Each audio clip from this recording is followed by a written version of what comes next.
Hi guys, in this video let me teach you how can you fix Roblox verification dice when you try to log in on your Roblox account.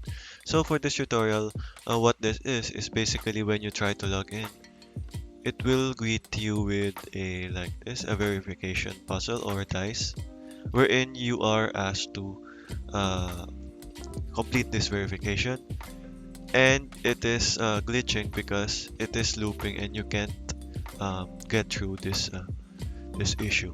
So the way to actually fix this is instead of going over and typing in your username, try and type in your email or mobile phone here, like that. So it depends on what email you have, and try to log in again with this. And if that still does not work, guys, try to go ahead and input your mobile number and see if that works for you.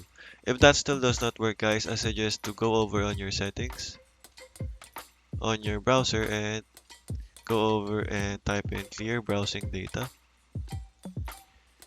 And over here, you just have to go over to advanced. You just have to select what category you want to reset or remove. So what this does, guys, is it refreshes our browser and it will actually fix the issue where you are stuck in that verification dice. So okay guys, just clear data here, and that is all for today. Thank you for watching and goodbye.